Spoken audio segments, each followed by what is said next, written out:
এর পেছনে 2-3 খুঁটির পরে একটা খুঁটি আছে, উপরে লেখা আছে সতুনে আয়েশা রাদিয়াল্লাহু তাআলা আনহা। আম্মা জান আয়েশা যেই খুঁটির গোড়ায় বসে বসে জিকির করতেন, তাসবিহ তাহলিল করতেন, ইবাদত করতেন, এর বামে ডানে আরো খুঁটি আছে। একটা খুঁটির মধ্যে এক সাহাবী কোন এক অপরাধের কারণে আল্লাহর নবী তাকে বাইধা রাখছেন খুঁটির গোড়ায়, আল্লাহর কাছে তওবা করছেন। আল্লাহ আয়াত নাজিল করছে, ও পয়গম্বর, সাহাবীর তওবা আমি মাওলায় কবুল করে নিলাম। ওই খুঁটির উপরেও লেখা আছে সতুনে তাওবা, তাওবার খুঁটি। এই খুঁটিগুলির কাছে গিয়া 2 রাকাত 4 রাকাত নামাজ পড়তাম। ওখানেও পুলিশে দাঁড়াইতে দেয় না, তবে নামাজ পড়লে টান দেয় না, ধাক্কা দেয় না। কিন্তু যদি দেখে নামাজ পড়ে না, তখন তাকে উঠায়া দেয়, দেরি আর করে না। হে মুসলমান নবীর উম্মত, হে নবীর উম্মত, নবী যেখানে 5 ওয়াক্ত নামাজ পড়াইতেন, আবার খুতবা দিতেন আর এক জায়গায়। মেহরাবের একটু দূরে ডান দিকে আজও মিম্বর আছে, খুব উঁচা, কাঠের তৈরি, কয়েক সিঁড়ি দিয়া উঁচা, অনেক উঁচা। ওই মিম্বরের মাথা বরাবর আর একটা খুঁটি আছে, উপরে লেখা আছে সতুনে উস্তুনে হান্নানা। পয়গম্বর এক খেজুর গাছের পিছে ট্যাক লাগায় খুতবা দিতেন। সাহাবায়ে কেরামদের রিকোয়েস্টে পয়গম্বর ও খেজুর গাছ বাদ দিয়ে আলাদা একটু মিম্বর বানাইছিলেন। খেজুর গাছ মানুষ যেমন হাউ মাউ করে কান্দে, খেজুর গাছটাও মানুষের মতো কান্না শুরু করেছিল। মুসলমান কয়েকজন সাহাবীও খেজুর গাছের মানুষের মতো কান্না নিজের কানে শুনছেন, নবীকে জানাইছেন। নবী আয়েশা বলে, খেজুর গাছ কেন কান্দ? খেজুর গাছ মানুষের মতো কথা বলতেছে, পয়গম্বর আপনার বিরহের বেদনায় কাঁদতেছি। পয়গম্বর বলে, কি চাও? উস্তুনে হান্নানা বলেন, পয়গম্বর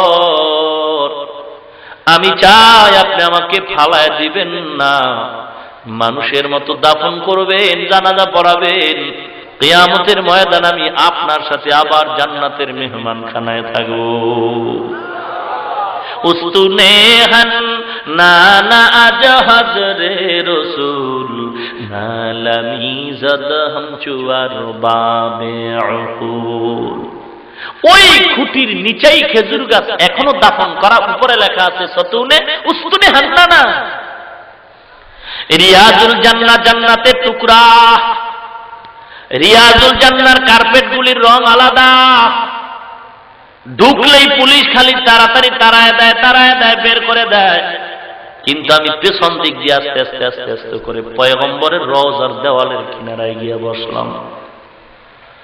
আল্লাহর কসম করে বলি, হে বাংলাদেশের নবীর উম্মত, ভালো করে শুনে নাও। পয়গম্বরের রওজার কিনারায় যখন গেলাম, রিয়াজুল জান্নার ভেতর দিয়া শিখগুলি লাগানো আছে, সব ফাঁকা। আমি আস্তে আস্তে করে নামাজ পড়ি, সিজদা করি, আবার একটু দিকে তাকাই। নামাজ শেষ হয় 2 রাকাত, আবার নামাজে দাঁড়ায় যাই। ও মুসলমান, জান্নাত তেমন সুন্দর। জীবনে কত দামি দামি আতর আমি ঢাকা থেকে ব্যবহার করলাম, সিলেটের থেকে কিনে ব্যবহার করলাম, আরব থেকে এত দামি দামি আতর নিয়ে আসলাম। আল্লাহর কসম, রিয়াজুল জান্নায় ঢোকার পরে প্রথম সিজদায় গিয়া নাকের মধ্যে এমন একটা সুন্দর ঘ্রাণ পাইছি।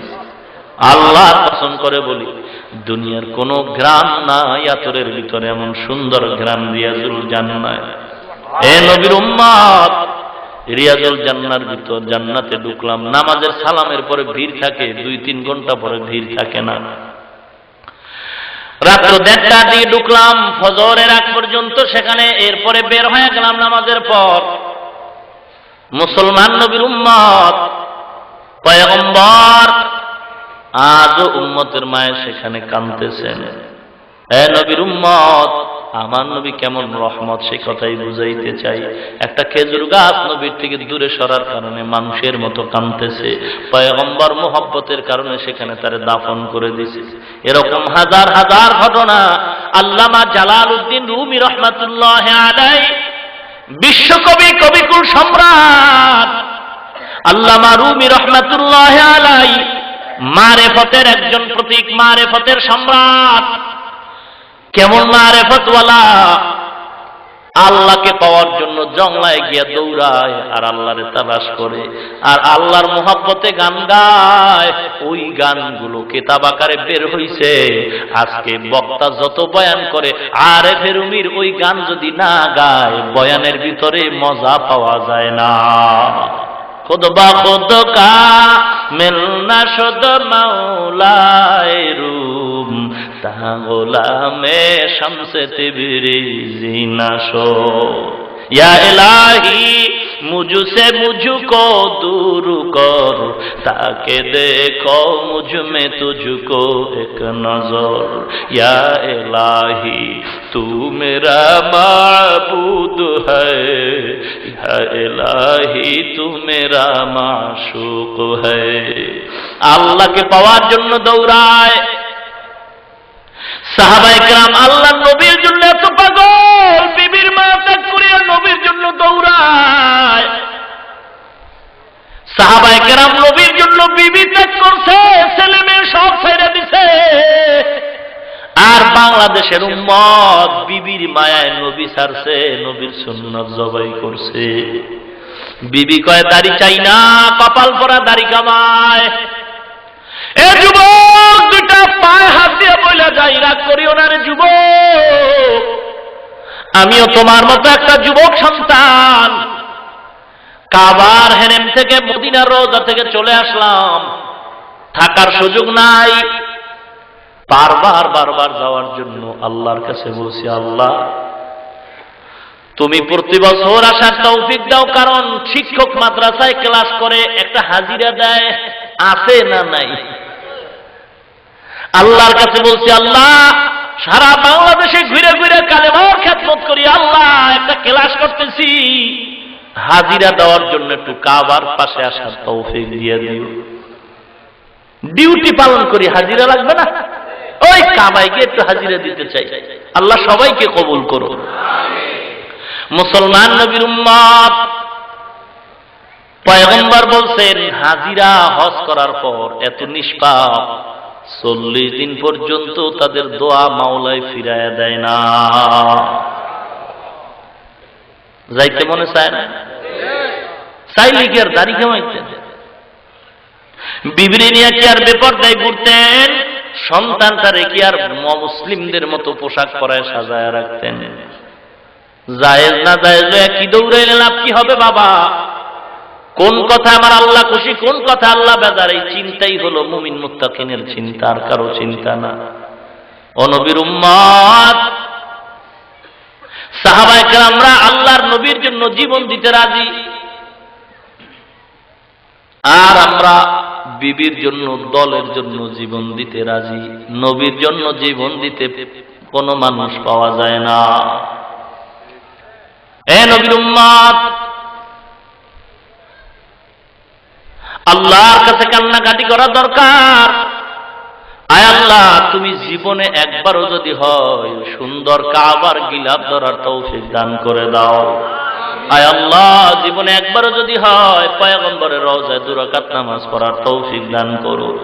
এ নবীর উম্মত, এই কথা দোয়াও করা লাগবে, জবানে দুরুদের আমল চালু করা লাগবে, ঠিক কিনা জোরে কর। আল্লাহ রাব্বুল আলামিন পয়গম্বরকে রাহমাতুল লিল আলামিন করে পাঠাইছেন। আল্লামা রুমি রহমাতুল্লাহ আলাইহি ঘটনা উল্লেখ করতেছেন, পয়গম্বর রাস্তা দিয়ে হাঁটতেছেন, ইহুদি এক হরিণীর বাইধা রাখছে গাছের গোড়ায়। গাছের গোড়ার মধ্যে হরিণী 3 দিন পর্যন্ত বাঁধা অবস্থায়। পয়গম্বর পাহাড়িয়া রাস্তা হেঁটে যাওয়ার পর মানুষের মতো হরিণের জবান খুলে গেছে। পয়গম্বরের ডাক দিয়েছেন, পয়গম্বর একটু যদি দাঁড়াইতেন আমার মনের দুঃখটা আমি খুইলা বলতাম। পয়গম্বর বলেন, এ হরিণী বলো। হরিণী ডাক দিয়া কয়, ও পয়গম্বর, আমার 2টা দুধের বাচ্চা 3 দিন পর্যন্ত কোনো দেখা নাই। ইহুদি জঙ্গলায় গিয়ে আমাকে আইনা বাইদা রাখছে। ও পয়গম্বর, আপনি যদি একটু দয়ার নজরে জামিনদার হয়ে আমারে ছাইরে দিতেন ইহুদি থেকে, আমি আমার বাচ্চা 2টারে দুধ পান করাইয়া আমি আবার আপনার সামনে হাজির হয়ে যাইতাম।